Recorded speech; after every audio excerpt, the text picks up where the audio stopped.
Hey guys, my name is Owen Jackson, and today I want to talk to you guys a little bit about what it is for me being an 8. So, if you don't know what an 8 is, on the Enneagram, the 8 is the challenger. Some of the qualities of a challenger are some and most tend to be self-confident, assertive, protective, loyal, honest, leading, and some you will find them often standing up for others and what they believe in. One thing that I want to talk about with the 8 and kind of the Enneagram in general is the beauty of it, and I think what God has created us to be is that God has created each and every one of us differently, and we're not always going to be the same. We're not always going to be different in some ways, and I think that's what the Enneagram was made for. But there may be some things in the 8 that you associate with, and there's some things that you may not. And that's just kind of a part of feeling through the Enneagram and kind of getting to know who you are in God and what God has created you to be. So in stress, some 8s and most 8s tend to go to a 5. I often kind of see myself going to 5 in stress because 5s are very information based. They are driven to, kind of find things out first.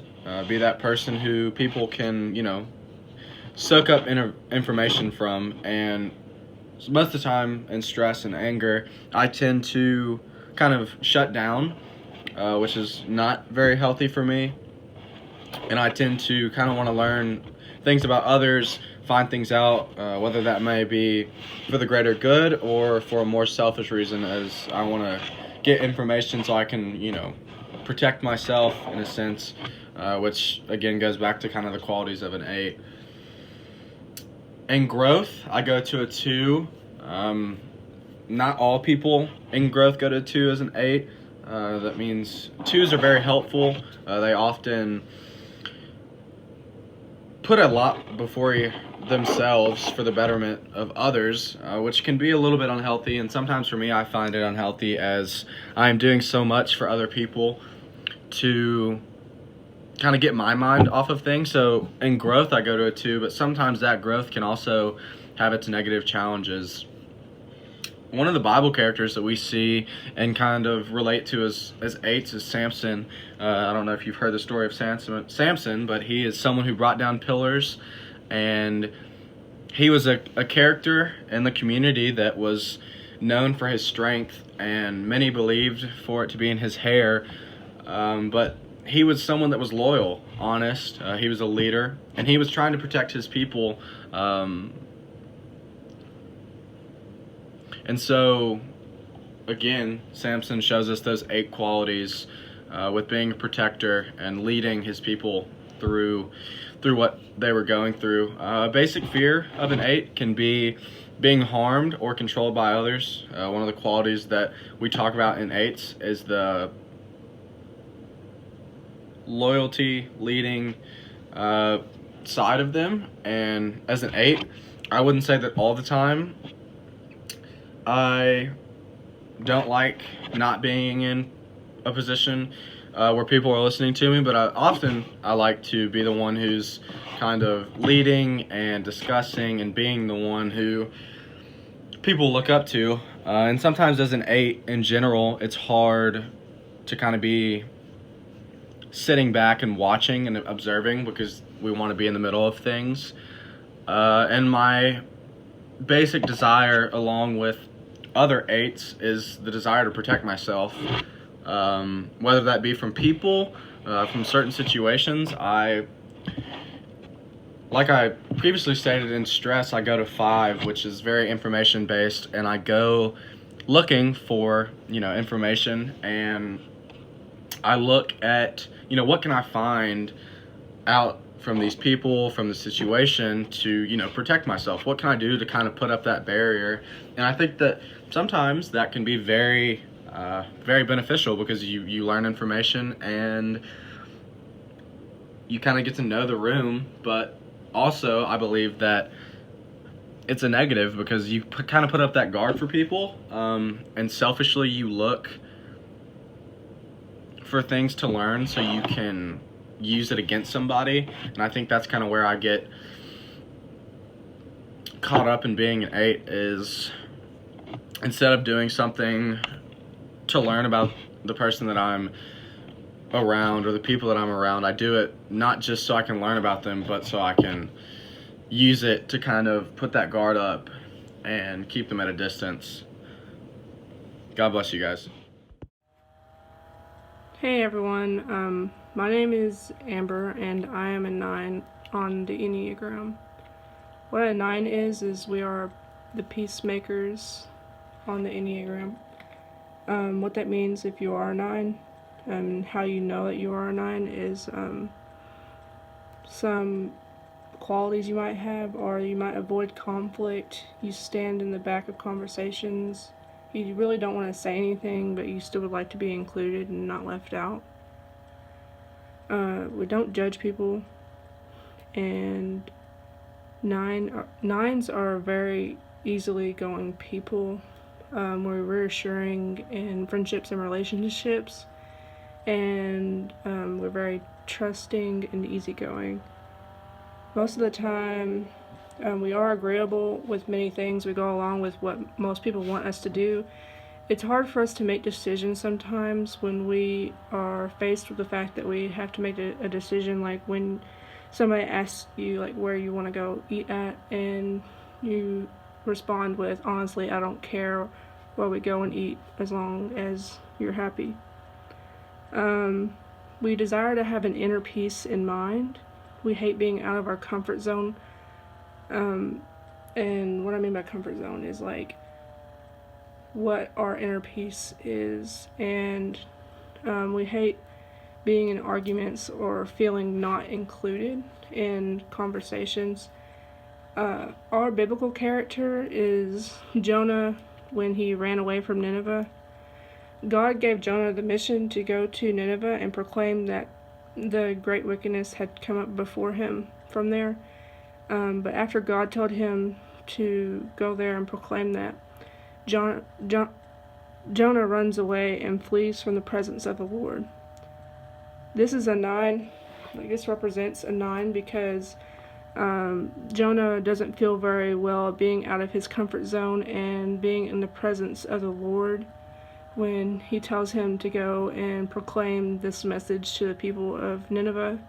So he flees away, trying to get away from this uncomfortable place and presence that God has put him in, because Jonah rather not go to Nineveh and proclaim the message that God had told him to do.